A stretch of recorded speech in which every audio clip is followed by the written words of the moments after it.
This is Climate One. I'm Ariana Brocious. We know the climate crisis doesn't affect everyone equally. In recent years, largely white environmental organizations have been reckoning with the communities whose needs have been ignored.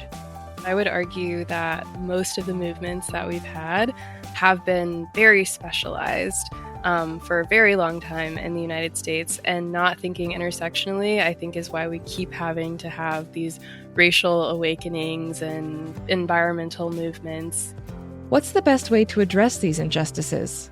Our work should aim to uncover those connections at the intersections of race, gender, ability, class, and geography. And the challenge with representation is in these institutions like this, it's not a problem that they're majority white. It's a problem that the way in which they approach the policy solutions don't incorporate Black, Indigenous, and those communities. Dismantling white supremacy to address the climate crisis. This is Climate One. I'm Ariana Brocious, in for Greg Dalton. A fundamental injustice of the climate crisis is that those who have contributed to it least are already bearing the greatest impacts. And as global temperatures rise, that's only going to get worse. Real progress on these issues cannot be made if hard-hit communities are left behind and ignored. In her book, The Intersectional Environmentalist, Leah Thomas presents a new model for working together to solve interconnected crises, tracing the origins of ecofeminism, environmental justice, and other movements. Her approach centers the voices and experiences of Black, Indigenous, and people of color. She walked Climate One host Greg Dalton through the tenets of intersectionality. So basically, humans are really dynamic people. So we have different aspects of us, whether that's our religion and spirituality, race, gender, our age, where we're born, on and on and on. And all of those things contribute to who we are, how we identify ourselves, and how other people around us identify us. So intersectionality is looking at all those different components that might contribute to a person or a philosophy or a system. Sure. Yeah. I think we have sometimes a single action bias. We think that A causes B and it's linear and direct causality. And what I hear you saying is, yeah, there's many factors and systems of oppression, and especially for marginalized groups. Help us understand why movements like second wave feminism, which sought to improve the collective rights and status of all women, could still be exclusionary. So, second wave feminism, and I'm speaking specifically in the United States, in my opinion, was a really incredible movement and initiative. However, a lot of second wave feminist groups kind of focus more so specifically on, I guess, white feminism, and not intentionally, but a lot of the activists that were a part of that movement were white. So when they were thinking about advocating for the rights of women, it was kind of through their perspective. And race maybe wasn't something that was super pertinent to them and what they considered to be their oppression. So some of the issues that we saw with the second wave feminist movement is that there wasn't a lot of consideration for different experiences of women, whether that was talking about their race, talking about their sexuality, talking about their spirituality, etc. Right. And so I want to bring in one more, which is, since its founding through today, the environmental movement has largely been composed of white privileged people in the global north. We would say coastal elites in North America and Europe. What are some of the resulting harms of that? And how does that compare to the feminism sort of white orientation you just mentioned? So the Earth Day movement in the United States largely happened in kind of the late 60s and the 70s. So it was right after the civil rights movement. And it was mostly, like you said, a lot of middle and upper class white people who are really passionate about the environment. And kind of they brought their friends along with them. And sometimes, your friends might look a lot like you. So whether or not it was intentional, they were advocating for kind of themselves because they did see environmental issues in their communities, whether that was a lot of highways or air pollution, etc. So they were pushing for a greener society, but they were also specifically talking about their neighborhoods. So even though the Environmental Protection Agency was created, Earth Day was created, all of these environmental laws and regulations, to them, they may have thought, hey, things are getting better in the 70s and 80s. However, because the movement wasn't intersectional, didn't really include a lot of low income and people of color, then we just see toxic waste sites getting kind of diverted to these vulnerable communities and staying away from wealthier and white neighborhoods. So the problem didn't disappear, it just disappeared for them. And if you talk about this in terms of people, like I think of, if you say feminist, I think of, Gloria Steinem. If you say environmentalist, I think of John Muir or some other, white guy in the woods, which shows my bias. And that's, those are the icons of those movements. Would it make sense to say that those movements weren't inclusive of other people? And how is that different than intersectional? Because inclusive, like I can understand it a little better. Intersectional sounds like a, kind of fancy academic word. It is kind of a fancy academic word, but I'm trying to make it fun because it's also really fun to say. So yeah, we could say inclusive, but I think intersectional is even more comprehensive because to them, the Earth Day organizers probably thought this is inclusive. There's people from, different churches, there's hippies, there's spiritual people, maybe people are mostly middle class, but I'm sure there's a couple people who were also low income. There was one Chicano organizer. So to them, they may have thought this is the most inclusive thing. There's women, there's children. It's great. So perspective is everything. But if that's what they knew, they maybe didn't even know that it wasn't inclusive by, say, my standards. And I think intersectionality is important because, like we were talking about, inclusion can mean very different things for different people.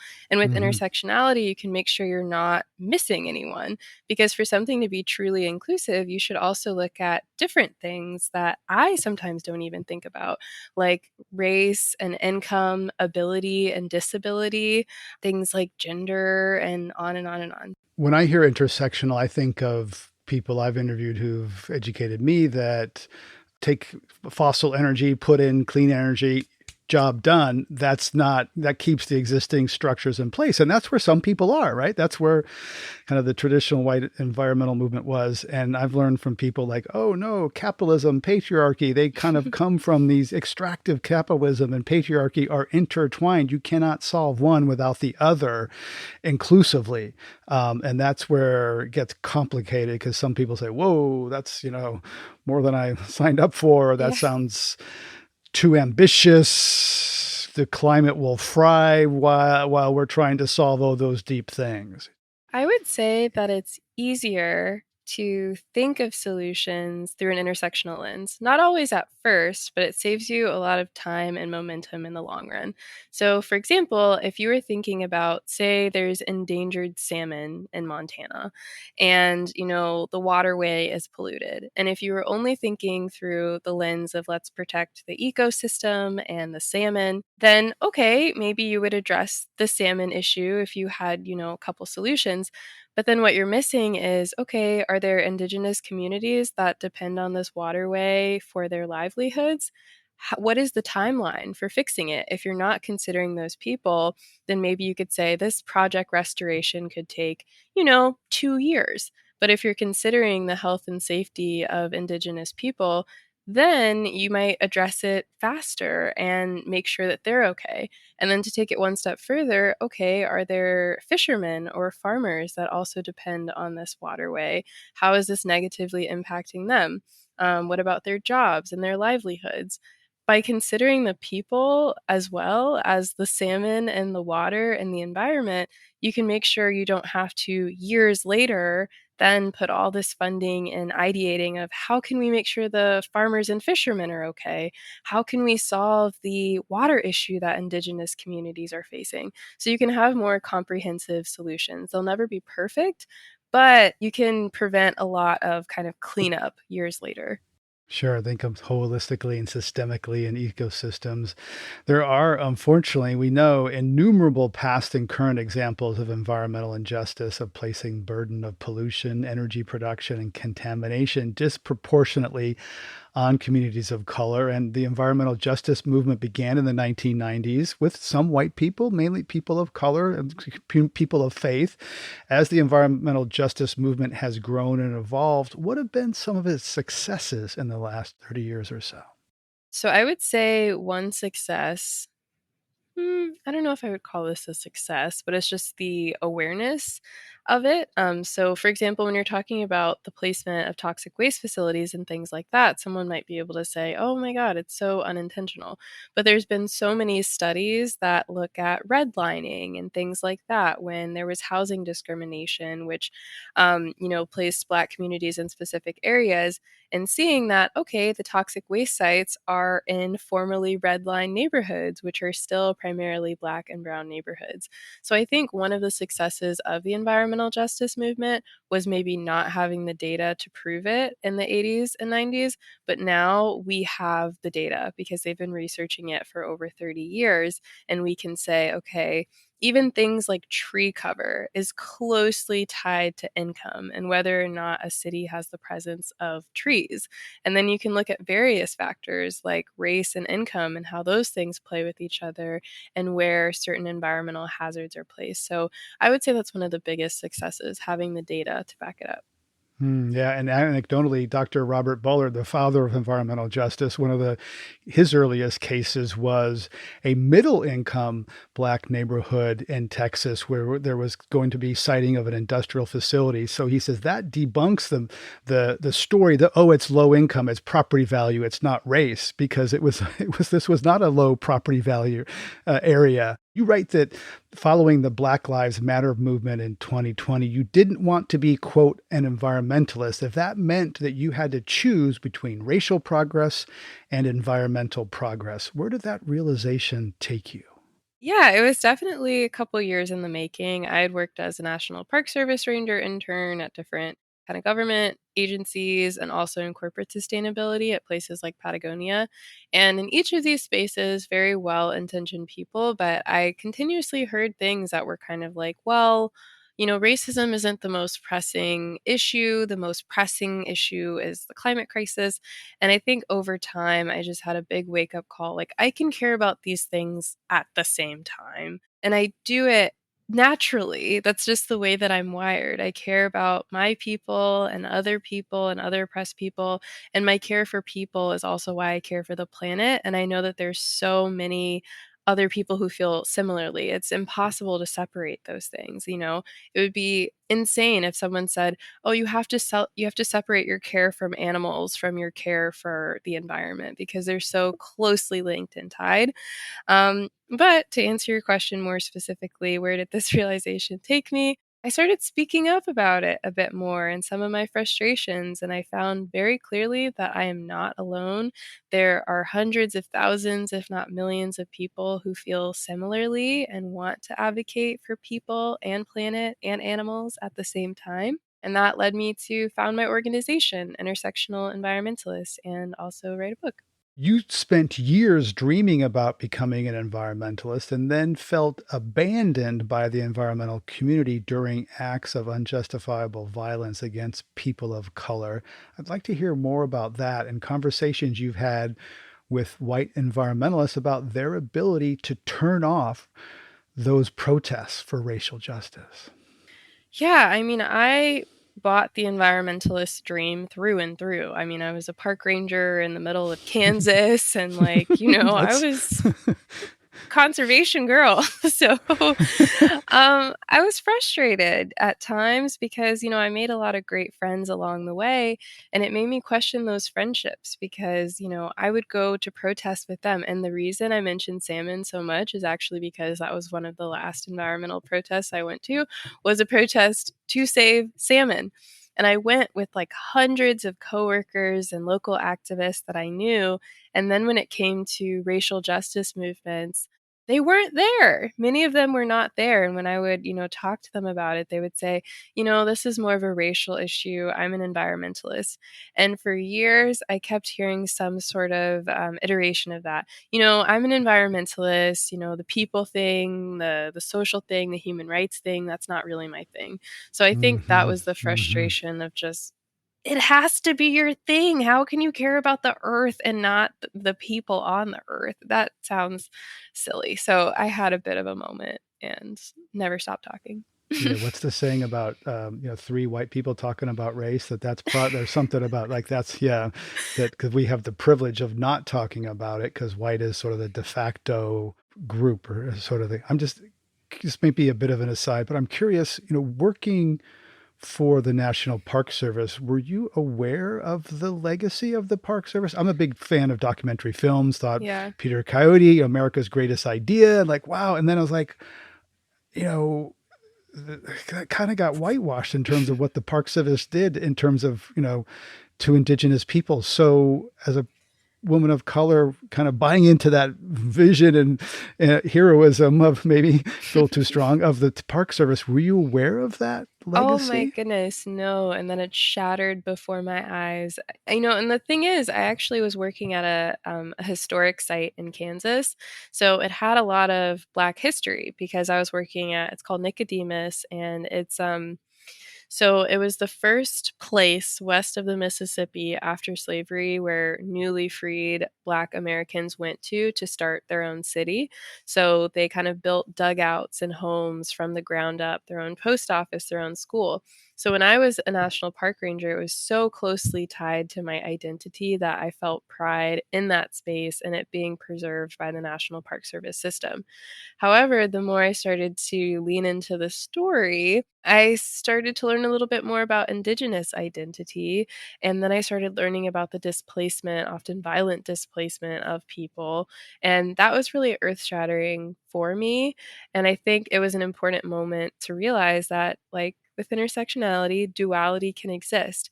I can love and adore the parks, but also deeply understand the history behind it, the painful history behind it, acknowledge that history, not be defensive, and see if there's anything that I can do to improve a better, future for conservation. You're listening to a Climate One conversation about intersectionality in the environmental movement. Coming up, how focusing on the future can ignore the needs of the present. They're saying, I want my future for my grandkids to be fine, but my present is okay. And to me, there are people without clean air and clean water, and that is not complicated. And we need solutions to address who is being impacted by that right now. That's up next, when Climate One continues. Critical race theory has become a hot-button issue in American politics, even though many people don't fully understand what it means.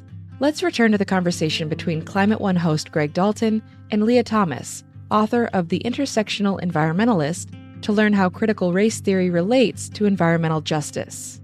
Critical race theory basically says that race is a social construct that societies assign meaning to. And what that basically means, like, obviously, they're white people, they're Black people, there's different people have different races, but assigning a meaning or value to that is bad. So saying that, white people are better or superior, that is not good. It is incorrect. It is a social construction. But when that exists, it positions certain races in particular in the United States as more powerful and better. And kind of when you look at the power structures in the United States, whether it's the courts, like who CEOs are, etc., there's a power imbalance along racial lines. So critical race theory argues that if one group is assigned more power in a society, there will be systemic oppression with that group. And we have seen that in the United States. So what critical race theory is not is saying that white people are bad, but it is acknowledging that in the United States, there is an imbalance of who is in power along racial lines. Right. A lot of people associate America history has built on systemic oppression. Therefore I'm bad, or the story that I've been taught, and the story I've told myself is flawed or wrong. And that's a hard thing for people to accept. How do you position your work in relation to other movements like the land back work around reclaiming land, language, and more stolen from Indigenous people? I would say that these things coexist, and I think intersectional environmentalism is more of a lens to think about environmental issues, and the goal is maybe environmental justice, land back, those sorts of things, etc. So I would say thinking about environmentalism through a lens of diversity and inclusion will naturally kind of pivot you to understanding and learning about movements like land back, learning about the history of the environmental justice movement. Because when you're thinking about the protection of both people and planet and the most vulnerable people, then it'll naturally kind of guide you to those sorts of other movements. Right. And what does restorative environmental justice look like to you? And what would be an example of that? I think one example, I know reparations can sometimes be a trigger word for some people, but in order to have restorative justice, then I think there does need to be an element of climate reparations. So, one example of that is say there's a small island nation that does not emit a lot of greenhouse gases, does not, use a lot of oil, is a very sustainable country. However, because of the climate crisis, they are no longer going to have a country to inhabit because of countries like the United States. So if they have to flee their country because of sea level rise and climate change, then maybe there should be some sort of funding from the United States and other countries that have contributed to the climate crisis so they can not have a refugee crisis and have a place to live and preserve their culture. So I would say that's an example of restorative environmental justice, making sure people who have felt the impacts have a brighter future. In an initiative called Justice 40, President Biden has pledged to deliver to disadvantaged communities at least 40% of the overall benefits from federal investments in climate and clean energy. How would you rate Justice 40 so far? The Biden administration has decided not to consider race to be one of the things that they're acknowledging as the reason why different communities are disadvantaged by environmental injustice.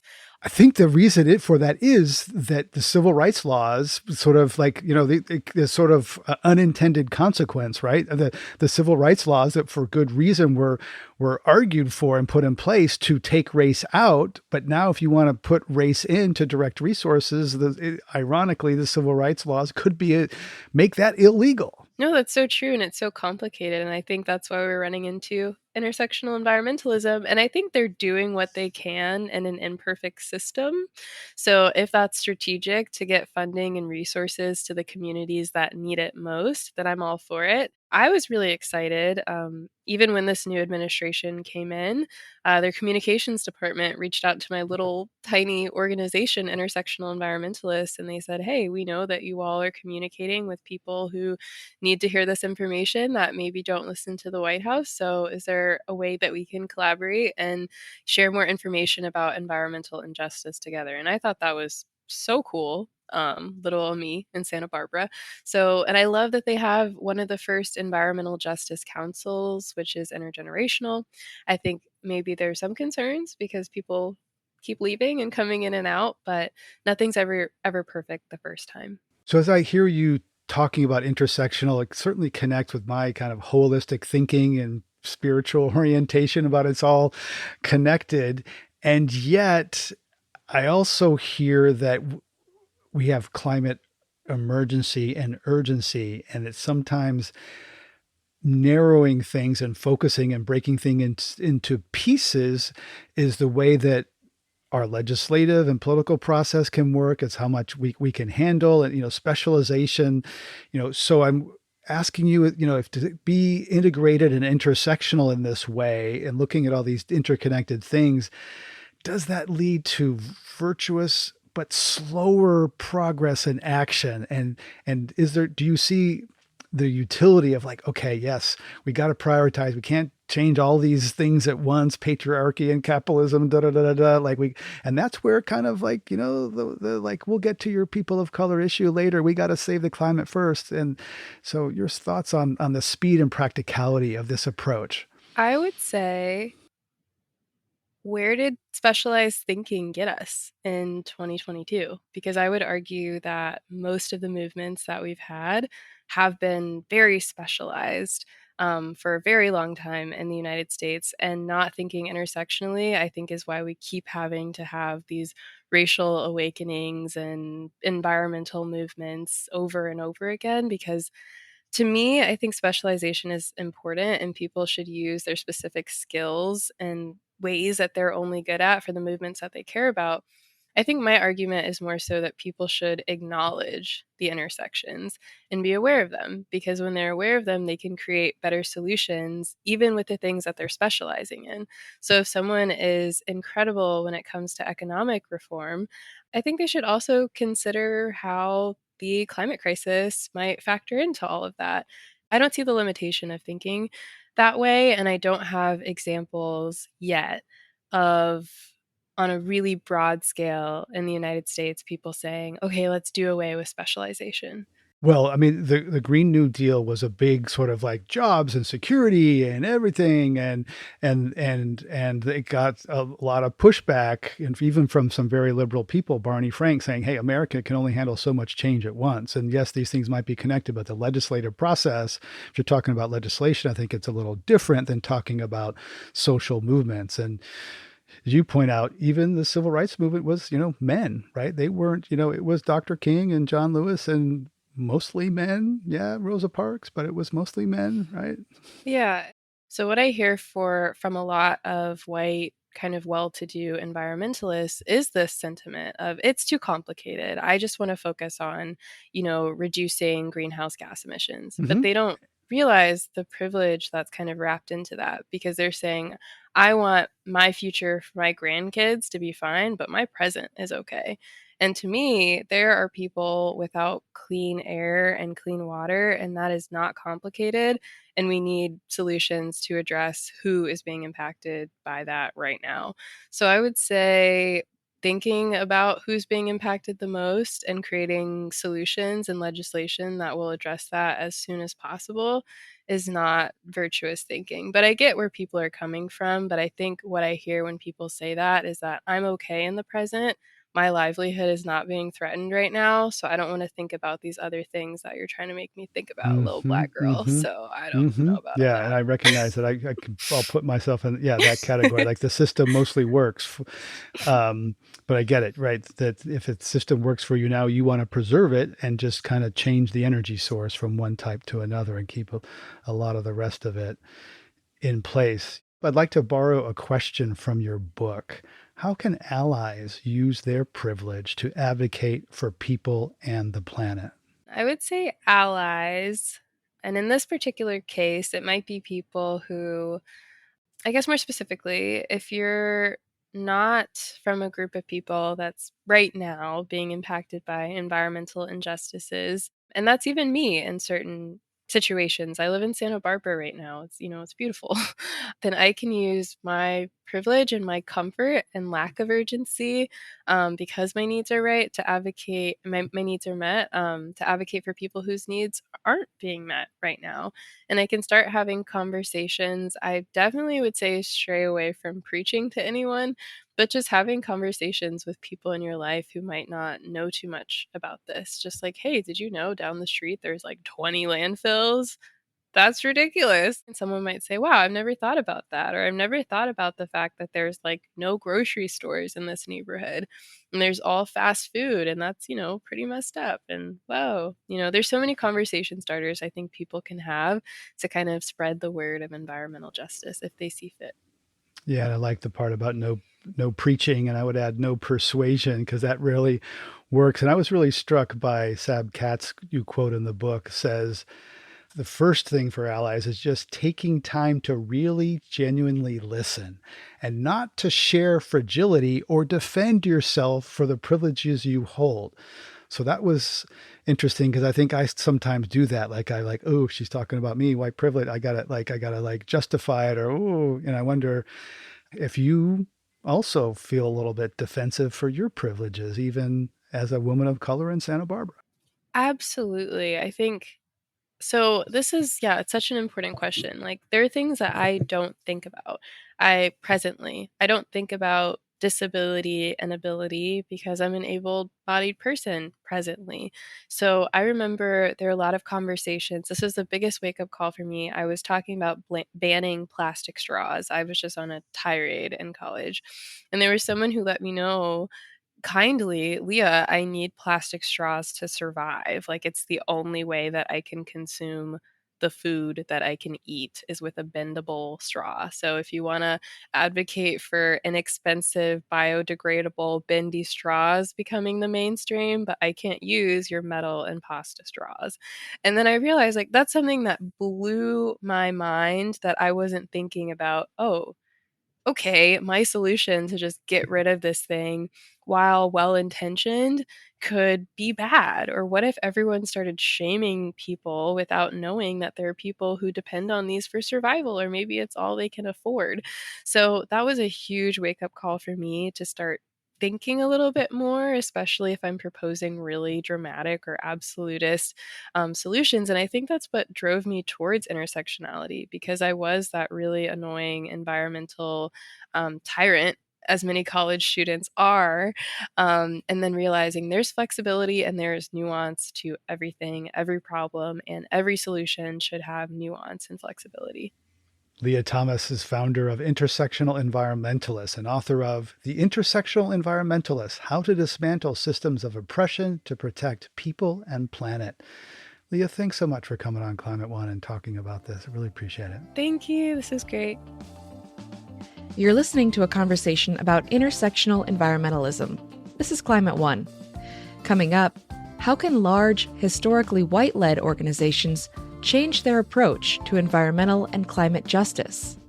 Coming to terms internally and externally with the history of the environmental movement and trying to ensure that moving forward, we really employ an intersectional analysis about how we view the environment. That's up next when Climate One continues.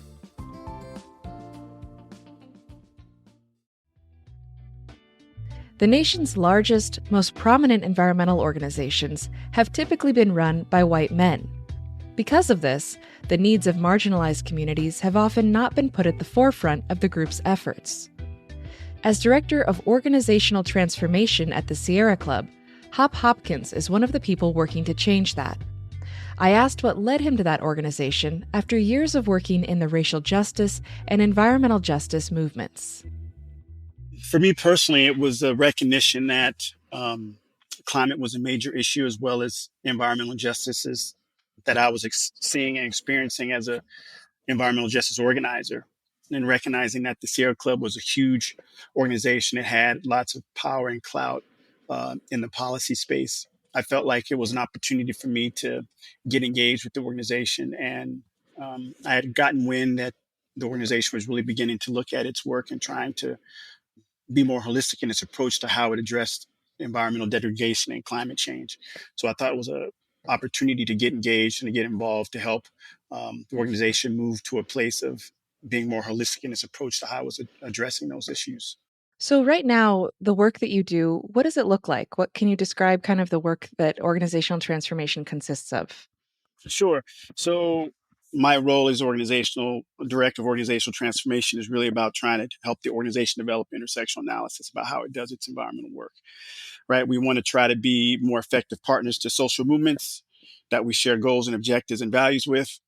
It's also trying to help clarify the organization's role as part of a larger pro-democracy, pro-feminist, multiracial, intergenerational, cross-class climate movement, and developing our practices and policies towards becoming an anti-racist organization. And what that means more specifically is coming to terms internally and externally with the history of the environmental movement and trying to ensure that moving forward, we really employ an intersectional analysis about how we view the environment, right? That we develop a holistic analysis that both incorporates ecosystems and human communities impacted first and worst by environmental degradation and climate change.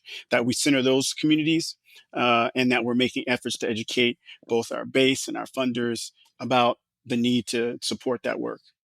So I think there's been a growing awareness, really, of some of the racist roots of the environmental movement and the connection between the sort of white nationalist, white supremacy, and environmentalism overlap. Could you just explain that a bit more for people who maybe aren't familiar with the history and what it looks like right now? Well, some of the founding members of the conservation environmental movement were also some of the founding members and leading voices in the eugenics movement.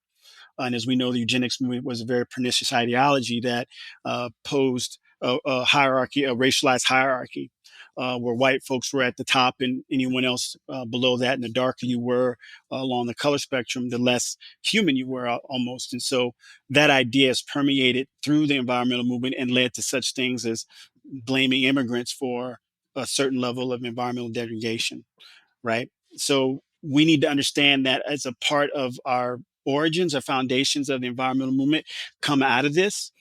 And so not understanding that foundation makes it difficult for environmentalists to understand these dog whistles when they're spoken about. And it makes it very difficult for them to separate what might be an eco-fascist environmental message and what might be a holistic intersectional environmental message. And we need to be able to continue to educate our base about some of these ideas and some of these groups who are pushing these things so that when we're out in the battle of the ideas for the narrative over a particular issue, that our base is able to identify these specific messages that are coming from very racist places. Why is it important for majority white organizations like the Sierra Club to do this work of self-examination, facing that legacy, that the harm that may have resulted from years, decades of work stemming from these roots? And the Sierra Club has a valuable role to play as part of a multiracial, intergenerational, cross-class, anti-racist movement, like I mentioned before. And primarily that role is to undermine white support for white supremacy. Black folks, along with Black and Indigenous and people of color communities, have been calling for a long time for majority white organizations like the Sierra Club to step up to his work for decades. And the Sierra Club has an open invitation from those communities to support solutions that marry the fight to end white supremacy and the fight for a livable planet. Those two things are inextricably linked. Like the Indigenous environmental networks call to keep fossil fuels in the ground, or the Movement for Black Lives call for reparations to be included in policy approaches like the Green New Deal.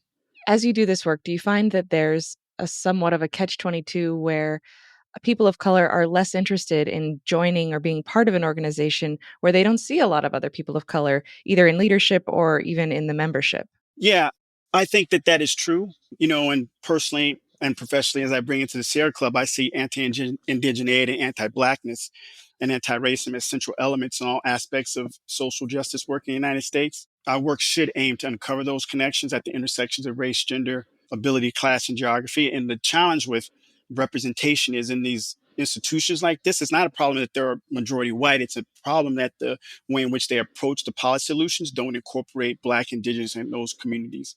So when folks come and one, don't see themselves represented, that's one thing. But two, when they don't see their community issues represented, that's another thing. And those two things combined together make it a very unwelcoming environment.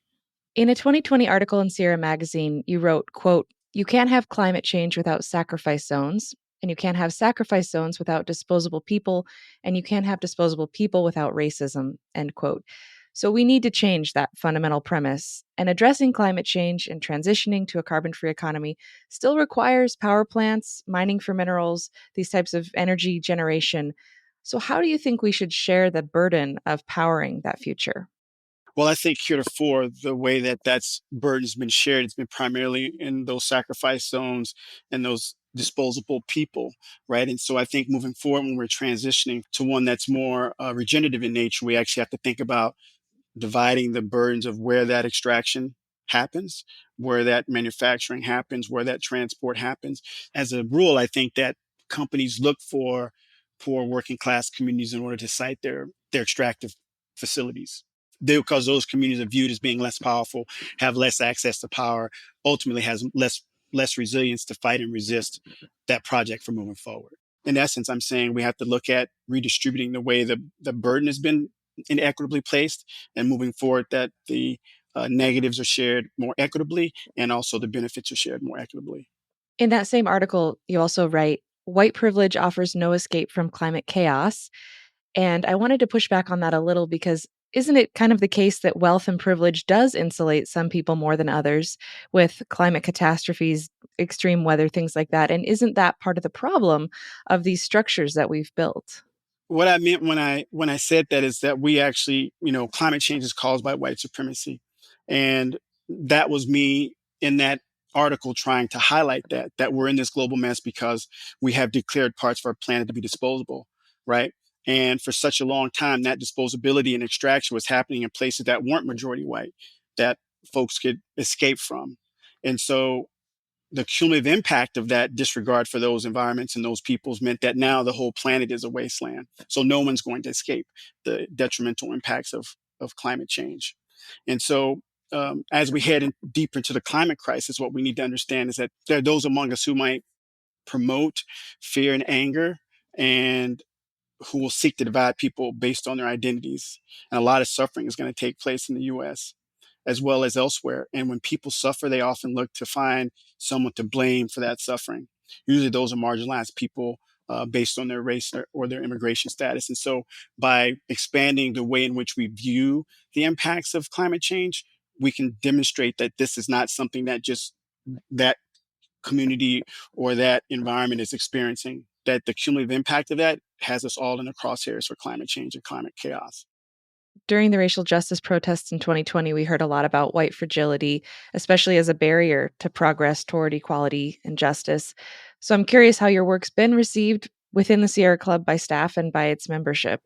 Well, it's been an ongoing process long before I got on board the Sierra Club. I mean, there's been work of other Black, Indigenous, and people of color, particularly African American women inside the organization, have been pushing the organization for a long time, as well as white allies. And we've tried to come to the work from a position of compassion and empathy for the difficult and challenging work it is to take on an anti-racist approach to how we do our work. It's very different than how the organization's taken on its work in the past. And with change, any kind of change, comes difficulties. And we've tried to manage that change as best we've could. And along the way, we've made some strides and we've made some errors, and we'll continue to experiment and continue to do that work. So we often talk about policies or actions in pragmatic terms, that things can't be too radical, particularly when we're talking about legislation, for example, or they won't get anywhere. So what compromises should and shouldn't be made when crafting intersectional climate policy? Well, I'm not certain I'm understanding your question about compromise. I think that one of the things I think about is what are we coming to it with a grounded assessment of actually what we need in the moment, paired with what's actually politically realistic, and then thinking about what are some of the false solutions that are we're looking at, and really trying to move, if we think about it in terms of three circles, really trying to move the circle of what we need and what's politically possible closer in alignment with each other, while moving away from false solutions. And when I mean by false solutions, I'm thinking about things that actually take a compartmentalized view versus an intersectional view to how we're going to address a systemic issue. Right. So, there have been policies proposed that are viewed by some as just way too out there, way too moving too fast. If we try to accomplish that, we're not going to get the political support we need, and thus we won't accomplish anything. So, are there specific policy examples you can cite that have suffered from this over compartmentalizing? Let me not point to one policy. I think we have to look at it more holistically and think about what has been the detrimental impact of taking a very narrow view to what environmentalism is and what environment is. When you separate people and communities from that analysis, it becomes very difficult to come up with a holistic approach. And what we're saying now moving forward is that we have to also include ecosystems as well as people and communities as part of that assessment. So when we're coming up with policies, we have to make sure that we're addressing it in such a way that no one's left out or left behind in that equation. And even when we do that, there may be critics about it going too far, not going far enough. However, if you do it not in isolation, for example, if the Sierra Club just comes up with a policy on its own, but if it works in coalition with other communities, Black and Brown, Indigenous, people of color, working class communities who are first and worst impacted by those things. And at the very outset of those policy discussions, those communities and individuals and groups and movements are involved, we have a much better chance to coming up with a policy that's holistic and intersectional that ameliorates the challenges that we're trying to face. So, how does the latest IPCC report drive urgency around climate change and climate action? Well, what I'll just say about urgency in general, I think, is that we need to be thinking about ameliorating again, taking into consideration those who are first and worst impacted. And one thing I want to say about urgency without not addressing your question is that urgency often leads to what we've been talking about, is a less than intersectional approach to how we're going to solve things. And I think that that's how we've gotten into this situation in the first place. And yes, climate is urgent, but we also need to step back and take a look to make sure that all voices in all communities have a say in their policy approach, which we're taking. I think that's critically important. I also think that looking at urgency as a motivator for that, for change, is also challenging. One of the things that I've been aware of and trying to deal with in our work is that the sense of urgency leads to a sense of hopelessness. And that sense of hopelessness leads to a very dystopian view of what the future might hold for folks. And that dystopic view oftentimes leads to scapegoating and really trying to come up with very narrow, short-term solutions that actually have detrimental impacts in the short term for other communities who already are first and worst impacted by it. And that dystopian view also leads to one of the foundational elements of the conservation environmental movement that is not well known, which is some of the eco-fascist elements of it. And what those eco-fascist elements lead to is this kind of dystopic view and blame of Black, Indigenous, people of color communities for the environmental situations that you're in. It's actually an erroneous, racist view. And so I'm very quick to step back away from urgency and as it relates to dystopic views. If we don't do this right now, then we're going to fall off the edge of the planet, because then that view doesn't allow for a much more holistic approach to how we're going to challenge something. Elsewhere in the show, we hear from Leah Thomas of the Intersectional Environmentalist, and she said that after protesting an environmental cause, some of her white environmentalist friends didn't join her at the Black Lives Matter protests and said sort of, that's not my focus. I'm focused over here. That's not really my issue. I was curious if you've experienced something similar in the work you've done. Well, shout out to Leah, first of all. Just say what's up to her and appreciate the work that they're doing. No, I've never experienced that. That's encouraging. I'm kidding. Oh, okay. It's a joke. I'm totally joking. Yes, of course. I think most people of color who are in this work have faced that. And I think those folks who would consider themselves allies in this work have faced that as well. And I think that's par for the course in terms of how the compartmentalization of environmental work has happened heretofore. It only looked at environmentalism very narrowly. That didn't include communities and environments that were urban, let's say, or rural, that were populated by folks with less wealth or less access to power. The pushback has come from both the climate justice and environmental justice communities to really challenge the environmental community to really take a more holistic approach to how it's viewing the environment and to take those issues on. And so, for sure, when we began to look at issues, I think white environmentalists who've come out of that orientation definitely were not able to see the intersections between how having the lack of clean air in a community is very much related to the lack of democracy and justice in the forms of police brutality and over policing and injustice. And it's been through years of working both internally with our board member, staff, and volunteers, also partnering externally with folks inside the climate justice community who have a more holistic approach to how they do their work, and folks in the racial justice community, that the environmental community as a whole has been able to expand its approach and view of environmentalists to also include racial justice, and coming to the conclusion that climate justice is racial justice has taken a bit of time for large parts of the environmental movement. And I would just say all parts of the environmental movement aren't there, and it still continues to be a struggle. And again, that is the role of organizations like the Sierra Club, who might be further along in their journey, in their racial justice journey, to then do work with our other environmental community and organizations to help move them further into an intersectional approach to how they do their work. Earlier, you used the phrase solidarity, not charity. And I just find that really powerful. And I wanted to return to it and ask you if you would just sort of break that down again in helping people think through the gravity of what's at stake here and how we can be all working together to address climate disruption and racism and these other structures that we've built and created over generations. Yeah, so I think it's very important. I think as part of developing that intersectional analysis about environmental work is that previously, I think that mainstream environmental groups came to this work as from a place of charity, that they were going to do something for the benefit of other communities, on behalf of other communities, without really being in the relationship with those communities, and without understanding that actually by addressing this issue was actually helping address issues that might be impacting them. Although we are differently impacted, we are all ultimately impacted if there's an injustice happening. And so coming from a place of solidarity where you understand that my liberation is actually wrapped up in your liberation, that I'm actually not doing anything for you, I'm actually working in concert in relationship with you to solve an issue, gets us to a different place of being able to see exactly and understanding what my skin in the game is.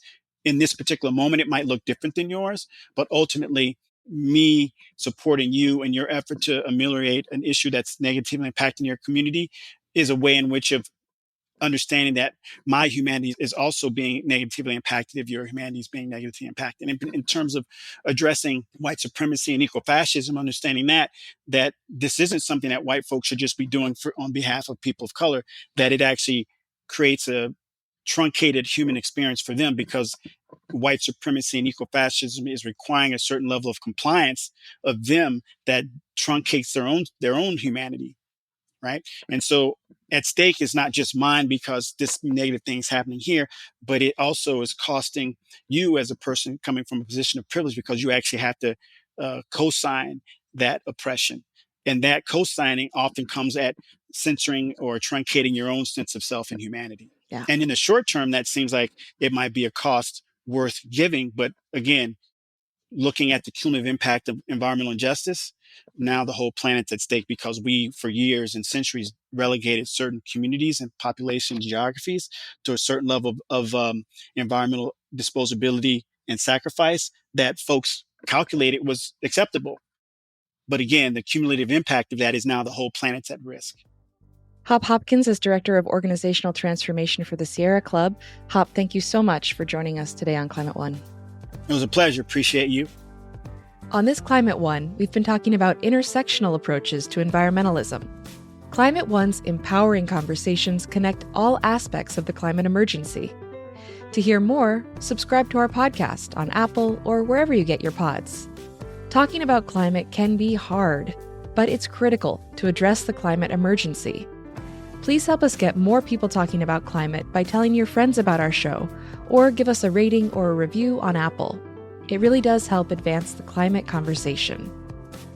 Brad Marshland is our senior producer. Our producers and audio editors are Austin Colon and me, Ariana Brocious. Our team also includes Arnav Gupta, Steve Fox, and Tyler Reed. Our theme music was composed by George Young and arranged by Matt Wilcox. Gloria Duffy is CEO of the Commonwealth Club of California, the nonprofit and nonpartisan forum where our program originates. Our host and executive producer, Greg Dalton, will be back next week. Thanks for listening.